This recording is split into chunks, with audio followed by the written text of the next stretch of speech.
C'est une allée bien connue des joggeurs canet, le cours Koenig, dans le centre-ville. Dans le quartier de la Évigné, une stèle est posée devant ce qui fut il y a bien longtemps la maison natale de Pierre Koenig. Sur la plaque, on découvre que ce canet fut le héros de la bataille de Bir Hakeim durant la Seconde Guerre mondiale. Pierre Koenig est né en 1898. Il fait ses études au collège Sainte-Marie et au lycée Malherbe. Il s'engage dans l'armée en 1917 et finit la Grande Guerre avec le grade de lieutenant à tout juste 20 ans. Il poursuit sa carrière au sein de l'armée. En 1940, il rejoint De Gaulle à Londres. La France est occupée et c'est en Afrique qu'il va continuer le combat militaire. Le général Koenig commande la première brigade française libre. Le but est d'empêcher la progression de Rommel et de l'Africa Korps au Moyen-Orient. Et voici le chef qui a su animer cette armée, celui qui l'a conduite aujourd'hui vers la victoire comme il a été l'âme de la résistance lorsque toute la poussée allemande s'est brisée pendant 16 jours devant les héroïques défenseurs de Bir Hakeim. Voici Koenig. Koenig et Bir Hakeim, une bataille décisive dans la Libye occupée par les Germano-Italiens. Nous sommes en mai 42. Koenig et ses 3700 hommes vont résister aux attaques de Rommel pendant 2 semaines. 15 jours de combats acharnés. Pendant que les Français résistent, les Britanniques se regroupent en Égypte.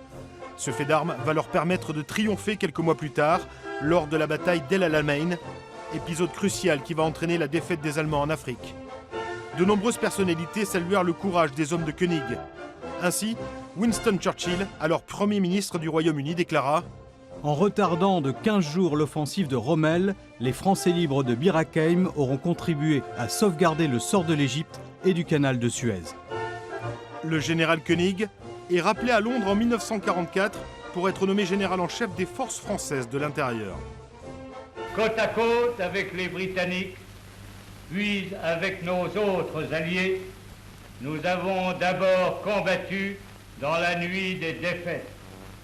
Peu à peu, des temps meilleurs sont venus et bientôt nous vaincrons.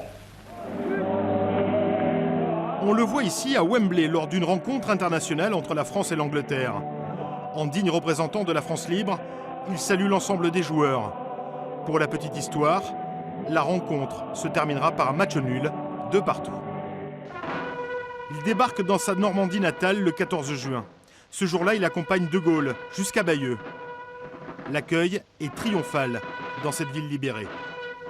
Koenig prend ensuite le poste de gouverneur militaire de Paris au mois d'août. Le général Koenig qui va redonner la vie au feu sacré que le malheur de la patrie avait transformé en une veilleuse de deuil.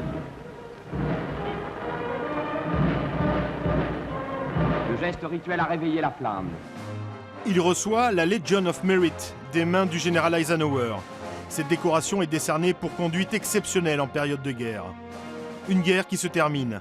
Il achève sa mission en 1945 avec l'arrestation de Pétain à la frontière franco-suisse. Koenig accompagnera le maréchal jusqu'au fort de Montrouge, où ce dernier sera placé en détention. Après la guerre, le général Koenig reste fidèle à De Gaulle et se lance en politique.